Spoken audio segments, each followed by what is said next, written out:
Bonjour à tous et à tous, bonjour à tous les suiveurs et à tous les inconditionnels de Grégoire Omnisport doomu Gaynde Ndiaye warul tiir warul ragal Sadio Mané Salah, un duo qui vaut 196,7 milliards de francs CFA. Donc Sadio Mané ak Mohamed Salah ñoom ñaar boo cumuler seen prix ils valent 196,7 milliards de francs CFA. Donc on a donné le top 10 des footballeurs africains les plus chers. Donc Sadio Mané actuellement ak Mohamed Salah sont les footballeurs africains les plus chers du point de vue prix de transfert, donc du point de vue valeur donc du joueur. Sadio Mané ak Salah ñu ngi leen évalué à 98,3 milliards de francs CFA. Aubameyang mooy troisième avec 49,1 milliards, Koulibaly 45,9, Pepe 42,6, Mahrez 39,3, Wilfried Zaha 36 milliards et donc Hakim Ziyech 32,7 milliards, Achraf Hakimi 32,7 milliards, Thomas Partey, l'Atlético Madrid 32,7 milliards. Salah ak Sadio Mané vraiment ils sont difficiles à départ. Tagé Pologne 4 buts en 4 matchs. José Kanté international guinéen donc élu joueur du mois de février fële ca Pologne. Naby Keita va-t-il quitter Liverpool? Selon The Mirror,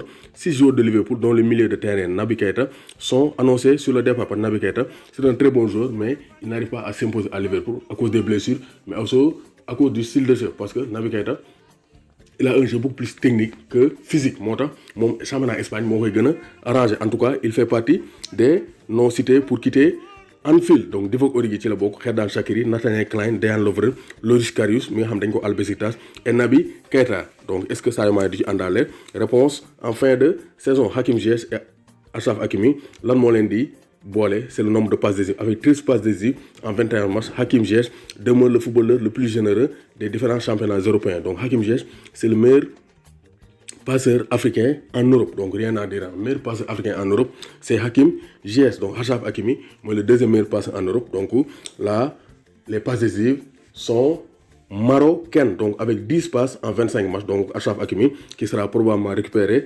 par le Real Madrid. Donc gis nañ ne vraiment actuellement c'est le coronavirus qui dirige le monde, mais n'empêche donc comme ni ko waxee Mathieu Chupin nee na président de Dakar que plus de 130 employés au chômage technique. Donc c'est clair que coronavirus bi dina am impact sur les employés surtout dans le domaine du sport parce que activité sportive yëpp fii Sénégal surtout dañ ko annulé. Donc il y aura du chômage et il y aura des problèmes de paiement au niveau des emplois.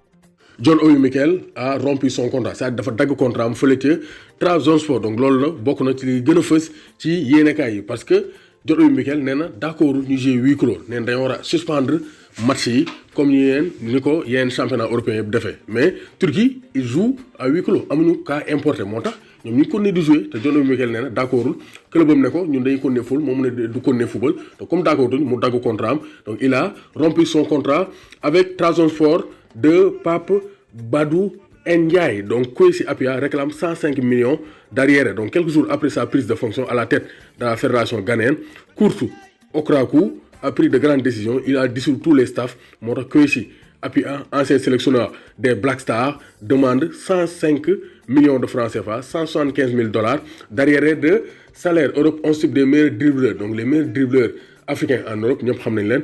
Le premier c'est Hakimi, Traoré et Zaha. Donc Hakimi donc et Traoré c'est Adama Diarra Traoré avec 144 dribbles. Wilfried Zaha moo jël deuxième avec 136 dribbles. Le Marocain Achraf Hakimi am na 61 dribbles. ñoo dàq dindi ñoo dàq duut ci Europe. Du côté des Africains, donc Naby Keita wax na ci coronavirus nee na ensemble nous vaincrons cette épidémie ou bien cette pandémie. Donc Naby Keita il est bien présent dans son pays pour aider donc face à l'épidémie du coronavirus.